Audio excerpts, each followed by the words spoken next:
Здравствуйте, вы смотрите проект «Якутия в деталях». Мой доктор, с вами Иван Луцкан. Говорят, что аллергия – это проклятие большого города. Жители столицы Якутии могут смело говорить, что пыль – вот наше проклятие и отличный повод познакомиться с аллергологом поближе. Что такое аллергия, почему она может внезапно пропасть или появиться, как ее лечить? Обо всем об этом мы поговорим с врачом-аллергологом, доктором медицинских наук, профессором кафедры педиатрии и детской хирургии Медицинского института Северо-Восточного федерального университета Ольгой Ивановой. Здравствуйте, Ольга Николаевна. Здравствуйте, Иван Петрович.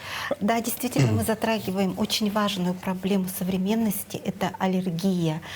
По данным ряда ученых, 80% населения страдает разными формами аллергии. И это действительно актуальнейшая проблема, поскольку каждый год число этих больных растет. Так все-таки что это такое аллергия? Это патологическая, извращенная реакция иммунитета на те вещества, которые в потенциале никакого вреда человеческому организму принести не может. Те же апельсины, та же кошка или та же рыба не являются потенциально опасными для нас, но у человека, у которого гипераллергическая реакция, происходит повреждение собственных клеток и тканей организма при контакте с этими аллергенами. В какие виды аллергии самые распространенные? Вот если, и вот сразу уточню вопрос, вот статистику в мире, в России, может, в Якутии какая-то есть особенность? Конечно, мы изучаем эти процессы, но однозначно ответить на этот вопрос нельзя. Дело в том, что иммунитет — это очень мобильная структура, и она меняется в процессе жизни человека. Поэтому новорожденный ребенок первые 3 года жизни, конечно, у нас преобладает кожные формы аллергии, атопический дерматит, пищевая аллергия.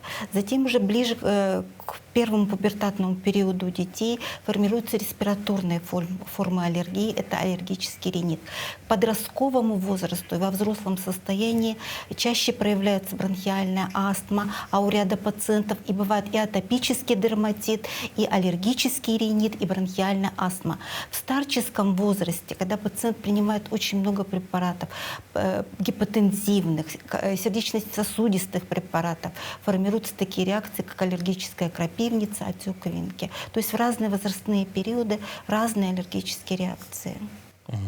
А почему аллергия может вот внезапно пропасть, а потом вновь появиться? Вот тот же самый атопический дерматит, ведь вроде бы годами может не беспокоить, потом раз в какой-то момент и появился. Очень интересный вопрос.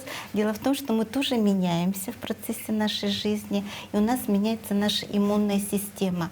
И вот, допустим, тот мальчик, у которого была поставлена бронхиальная астма, к 18 годам ее нивелируют, ее симптомы почти исчезают в связи с расцветом организма и становлением иммунной системы.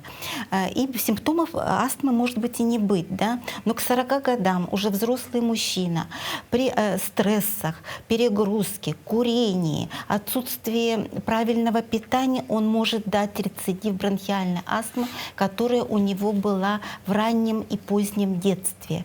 То есть у нас происходит изменение аллергических реакций в процессе жизни человека. А вот все-таки толерантность какая-то к аллергенам есть? Да, Вот да, есть у нас такой метод лечения, патогенетический метод лечения, она называется аллерген-специфическая иммунотерапия. То есть мы вводим аллерген дробно по возрастающей концентрации. И таким образом мы формируем нормальную иммунную реакцию на тот или иной аллерген. То есть данный вид терапии действует как прививка против аллергена. Ну, допустим, вот на пыльцу растений АСИД проводится в данное время, когда не цветут травы и растения.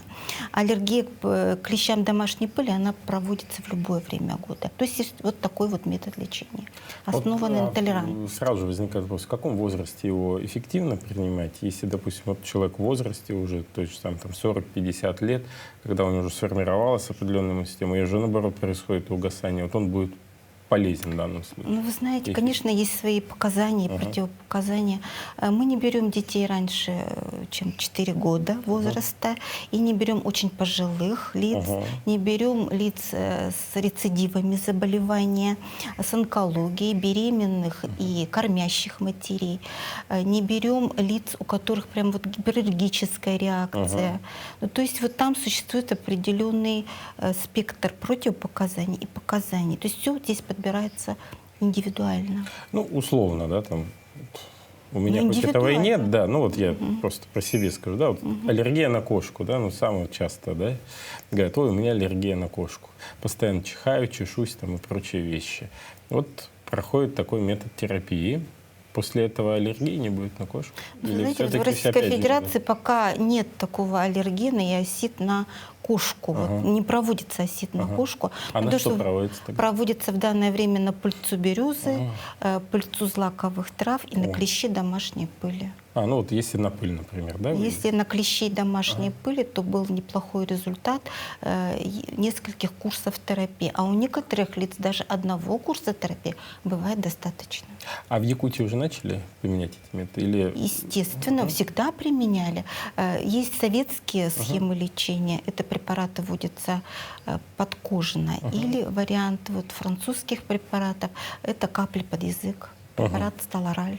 А вот как часто может и в какое время проявляться сам аллерген и реакция у человека на тот или иной раздражитель? Может быть, там, вот все у меня нормально было всю жизнь, да, а в 70 лет выскочил. Да, потому что в 70 лет происходит изменение иммунной системы.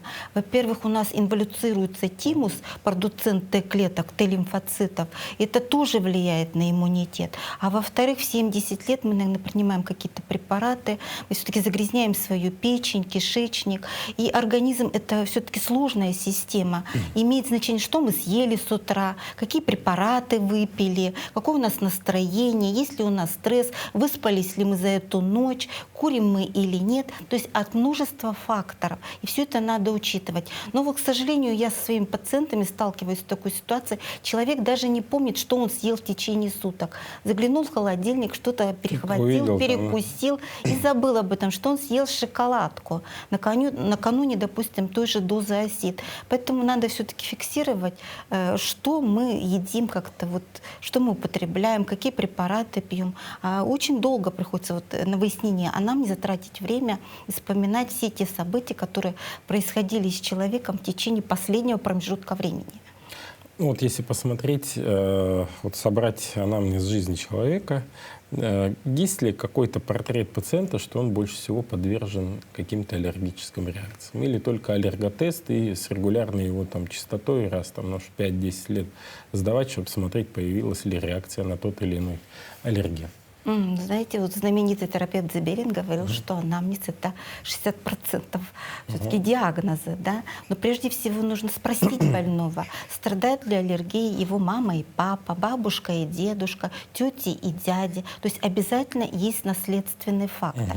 Кроме того, очень большое значение имеет, кем работает пациент. Но есть люди, которые непосредственно реагируют с аллергеном каждый день. Это те же работники меховых фабрик, типографий, шахтеры и так далее. Да?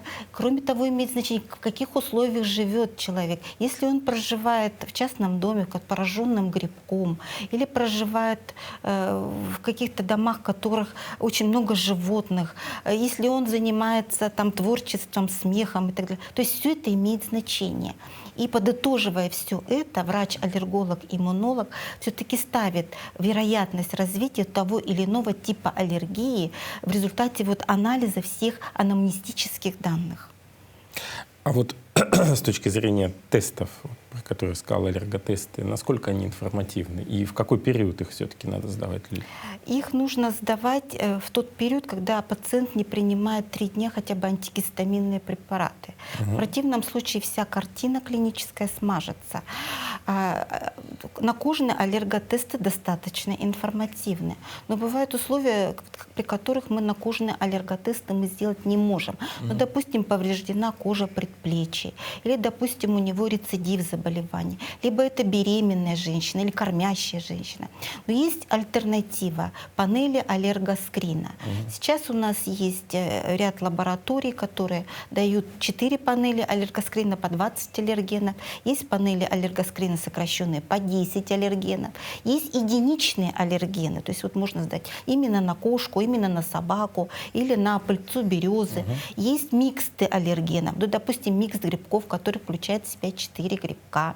Или микс бытовых аллергенов, включает дерматофагоиды, бытовую пыль тараканов. Ну, в такой вот симбиоз. То есть вот каждому мы подбираем индивидуально тот или иной метод исследования. Я вот просто почему про возраст спросил. Ну, там, допустим, пришел молодой человек, там, 20 лет сдал, да, тест, и через там, 30 лет смысл ему есть сдавать этот же тест или нет?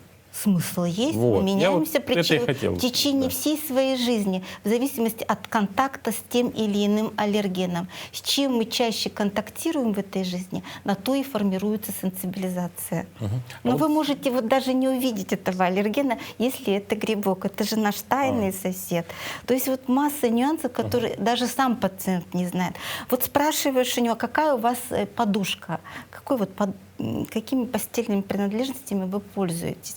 И особенно пациенты мужского пола, они вот не знают ответа на этот вопрос. И хорошо, если Я жена знаю. у него знает. Да? Я сам подушку выбирал, поэтому знаю. Да.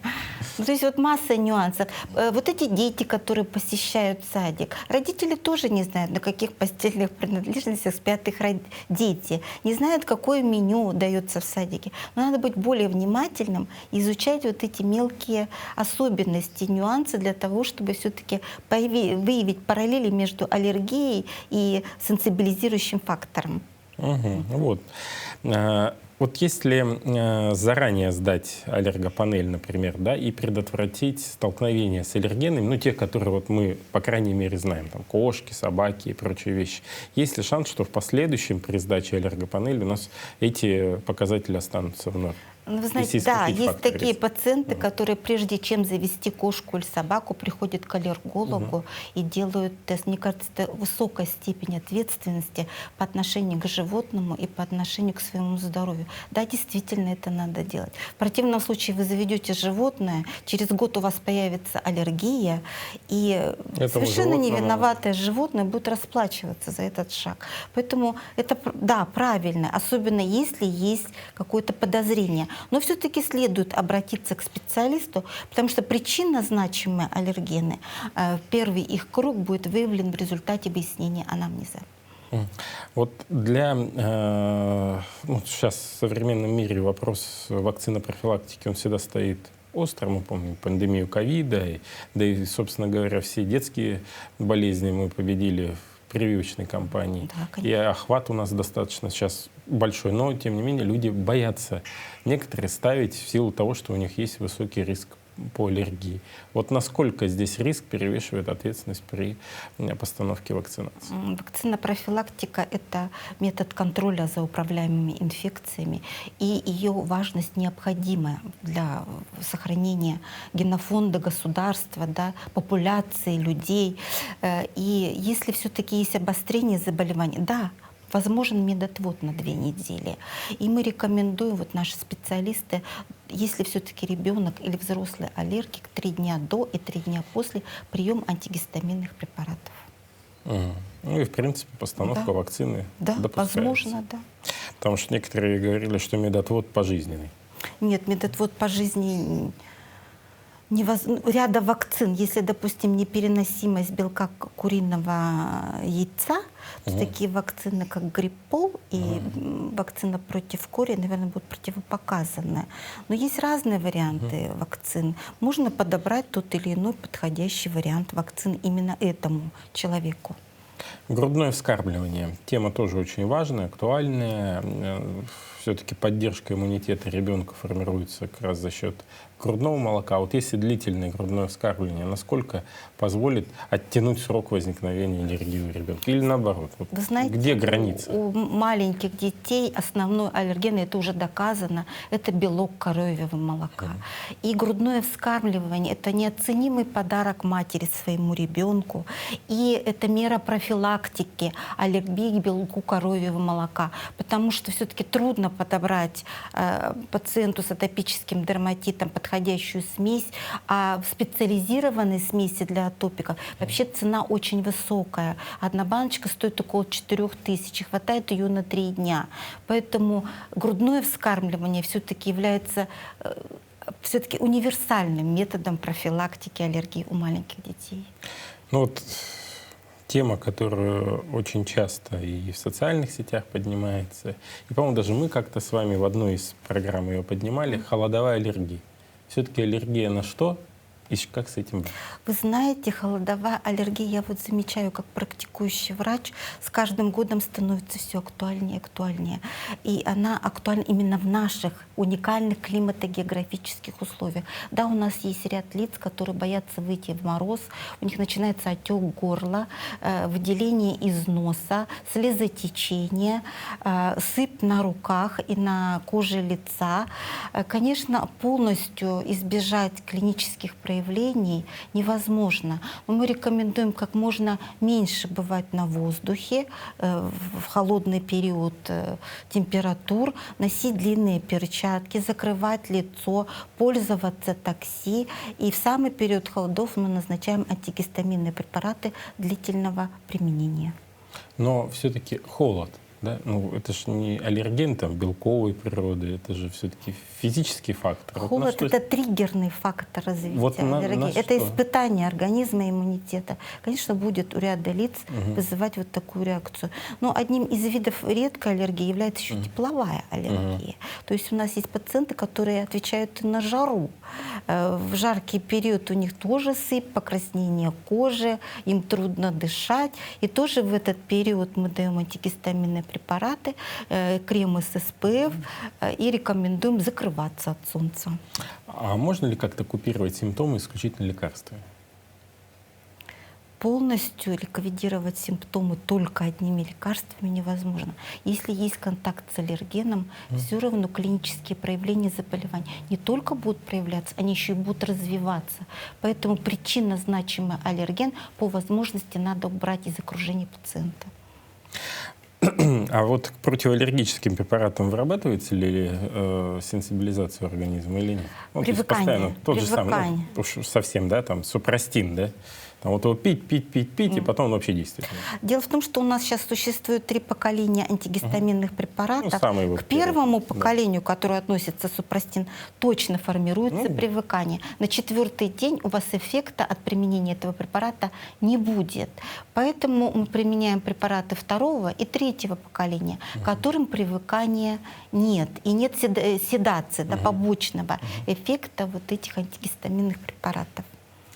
Клубника, шоколад — страшные аллергены? Страшные аллергены у ряда лиц. Как тогда клубнику в шоколаде кушать? В этом случае лучше не кушать. Это не жизненно важный продукт. И существует действительно таблица продуктов высокой аллергенности, средней аллергенности и низкой аллергенности. Кстати, по поводу клубники наиболее аллергенна все-таки земляника, чем клубника. К продуктам высокой аллергенности относятся цитрусовые, орехи, мед, шоколад, рыба, все продукты с загустителями, ароматизаторами, стабилизаторами, красителями.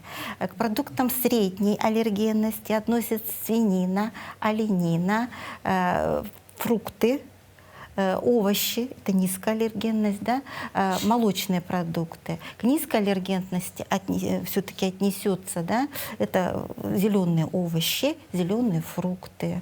Ну, я просто вот внимательно слушал, да, что вы говорили, просто так начали, так вот, много где стабилизаторов, там, эмульгаторов, прочих вещей вот этих, ешки, мешки и прочие всякие наши гадости. Тогда оставался вопрос, вот я ждал, когда вы скажете про них, что ж тогда кушать-то? Надо изучать состав продукта, который вы покупаете. Вы на это тратите деньги. Посмотрите, пожалуйста, что входит все-таки мелким шрифтом, там где-то написано. Вот я любитель почитать. Мне все говорят, что такое зануда. И надо ознакомиться, что вы потребляете, потому что все-таки это очень важно, что мы кушаем каждый день. И все-таки это какие-то микрочастицы этого продукта останутся в складках кишечника, вступят в взаимодействие с другими продуктами и лекарствами и могут вызвать аллергическую реакцию.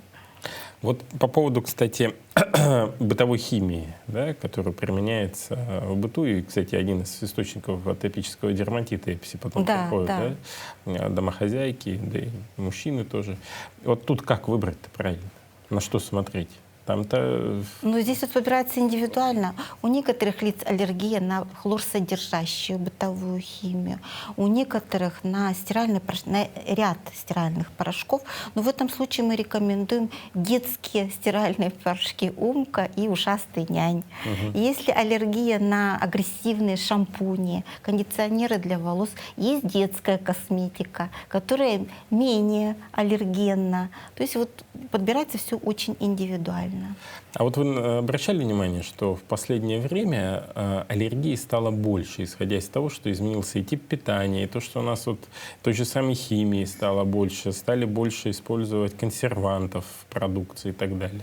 Вот, Конечно, лет 30 тому назад аллергия была редкой реакцией. То есть сейчас 80% населения Земли поражены той или иной аллергией. Потому что действительно употребляется большое количество газированных напитков нашей молодежи, энергетиков, консервов, консервантов. И мы даже вот покупая то или иное блюдо, не знаем, что входит в его состав, какие специи туда входят. Ну, вот, то есть масса нюансов, какой бытовой химией промывались эти тарелки, с которых мы кушаем. То есть масса нюансов, которые все-таки влияют на наш быт и на наше окружение. И, конечно же, формируют ряд заболеваний. Ну вот мы в начале программы говорили о бронхиальной астме как раз у ребенка, да, что в 18 может уйти симптомы, а в 40 опять возникнет. Да. Вот все-таки момент перетекания аллергии в бронхиальную астму, вот когда он может наступить и что нужно сделать, чтобы, возможно, предотвратить или замедлить данную реакцию? Чаще всего этот переход у детей происходит с 11 до 14 лет. Это период полового созревания. А у мальчиков формируются такие гормоны, как тестостерон, у девочек эстрогены. Эстрогены способствуют развитию аллергии. И при неправильном питании, быте, начало курения иногда бывает у детей. А сейчас у нас паровые сигареты, да, их эффект вообще не изучен. У них вот эта база исследования очень маленькая. Мы не знаем, что с этими людьми произойдет через 5, 6, 10 лет. Сигареты появились достаточно недавно. Все это тоже влияет на организм и формирует ряд заболеваний. И вот эта пищевая или кожная аллергия может трансформироваться уже в более тяжелую форму. Это бронхиальная астма. А вообще в целом, вот если взять по симптоматике аллергии, вот как ее отличить от какого-либо другого заболевания? Ну, в ряде случаев бывает сложно отличить. Допустим, та же сыпь при атопическом дерматите, она полиморфна. И даже вот ряд дерматологов отправляют на консультацию к аллергологу все-таки для дифференциации других сыпей. Также бывает, например, от чесотки, да, сходно с атопическим дерматитом в ряде случаев. Или, допустим, тот же аллергический ринит. Мы работаем с лор-врачами, но они уже четко видят отек конх, отсутствие воспаления, и тогда они отправляют к аллергологу. И бронхиальная астма, мы конкретно работаем с пульмонологами, которые делают спирометрию, пробу с альбутамолом. Она очень показательна в плане постановки именно бронхиальной астмы. И уже совместно назначаем лечение. Вот как человеку помочь, если у него случился приступ астмы? Вот это вот очень важный вопрос. Дело в том, что больной бронхиальной астмой должен иметь у себя каждую минуту средства самоконтроля и средства самооказания себе первой помощи. В одном кармане у этого пациента должен быть пикфлометр, в который он делает вдох-выдох 4 раза в сутки. Если зеленая зона, через 6 часов он сделает это. Если желтая зона, он сделает повторный вдох через час. Если красная зона, он сделает себе ингаляцию бирдуала. И таким образом он снимет стеноз периферических бронхов и бронхиолов. И все-таки снизит риск развития приступа. А бирдуал он носит обязательно с собой. А вот какие самые частые, наверное, заблуждения у пациентов, которые к вам обращаются? Что есть привыкание к гормональным препаратам, например, к ингаляционным глюкокортикостероидам. Это прямое заблуждение, потому что в инструкциях этих препаратов указано, что они не всасываются со слизистой бронха в объем циркулирующей крови. И если выбрать, допустим, воздействия ингаляционно-глюкокортикостероида или приступ бронхиальной астмы, который в ряде случаев может привести к летальному исходу, нужно получать базисную терапию. Это однозначно. А вот проводили вы какое-то исследование или, может быть, так, по своему опыту, взаимосвязь ряда заболеваний непосредственно с аллергической реакцией? Ну, допустим, у человека есть сопутствующие, ну, я не беру сейчас астму, да, а вот другие патологии у человека, у ребенка в том числе, которые взаимосвязаны каким-то образом с аллергией. Очень тесно связаны проявления кожной аллергии с заболеванием кишечника и желудочно-кишечного тракта. То есть если есть гастриты, насильство хеликобактер пилори, лямблий, то это в ряде случаев это триггерный фактор развития кожной аллергии. То есть у нас кожа здесь выступает как зеркало кишечника. Угу. Вот. А вот другие формы? Респираторные формы. Ну да, конечно, если это человек, который часто болеет респираторно-вирусными инфекциями, у него, если есть генетическая предрасположенность, какие-то факторы сенсибилизации, в ряде случаев он может сформировать аллергический ринит, ну или бронхиальную астму. Ну, а если вот так вот выделить, допустим, в аллергии, вот факторы, о которых вы говорили, генетически наследственные, да, потом вот воздействие химических веществ, физически тот же самый холод, вот в процентном соотношении вот что больше всего влияет? Пищевой фактор или все-таки наследственность, предрасположенность? Наследственность влияет в 50%, а пищевой фактор — это все-таки провокационный фактор. Конечно, он и до 90% будет влиять на формирование аллергии. Вот по поводу пищевого, вот гипоаллергенная диета, да, вот мы чуть-чуть затронули этот вопрос, да, что внимательно надо смотреть на то, что кушать. Получается, что кушать надо только зеленые овощи? Или Нет, все-таки что как вы. сформировать Нет, так, чтобы... При назначении гипоаллергенной диеты, во-первых, сохраняется колораж этой диеты, разнообразие, и в любом случае подбирает ее специалист. То есть человек, у него не должно быть стресса при назначении гипоаллергенной диеты. То есть у нас были такие случаи, когда дети ели одну гречневую кашу, отставали в росте и развитии. Это недопустимо. Можно подобрать какие-то продукты гипоаллергенные, те же мясные продукты, кисломолочные, которые данный ребенок мог бы принимать. И расти, получать белковую пищу, развиваться когнитивно. Ну вот где должен быть баланс, на ваш взгляд? Что должно быть? Чего побольше, чего поменьше? Это все настолько индивидуализировано. То есть каждый человек... Ну, вот универсального рецепта. Нет, каждый человек настолько индивидуален, у него у каждого свои особенности, и это подбирается непосредственно врачом при беседе с пациентом. Я просто почему спрашиваю, ну, нас смотрят широкие слои населения, да, и, может быть, есть какой-то такой универсальный рецепт? К сожалению, нет, это индивидуализированный процесс. А кто должен подобрать, гастроэнтеролог или аллерголог? Аллерголог. То есть в данном случае уже роль отводится... Более специализированное лечение, подбор замены продуктов все-таки больше знает аллерголог. А вот на ранней стадии, да, вот если совсем ребенок, 3-5 лет, возможно, есть ли какие-то диагностические тесты, чтобы вот как раз-таки родители их прошли вот на, ну, как диспансеризация в области аллергологии, иммунологии, вот чтобы... Да, есть панели аллергоскрин, они назначаются уже с первого года жизни ребенка, но вопрос стоит о том, что это достаточно дорогостоящий метод исследования. Ну и появились сокращенные панели, которые есть в ряде клиник нашего города. Но опять-таки, учитывая вот стоимость этих панелей, лучше все-таки, чтобы специалист подобрал ту или иную панель. Ну, то есть не самостоятельно, не самостоятельно там тратить свои деньги, все-таки это дорого, да, а поговорить со специалистом. А где сейчас есть возможность пройти консультацию аллерголога-иммунолога? У нас есть отделение в РБ номер 1 Национального центра медицины.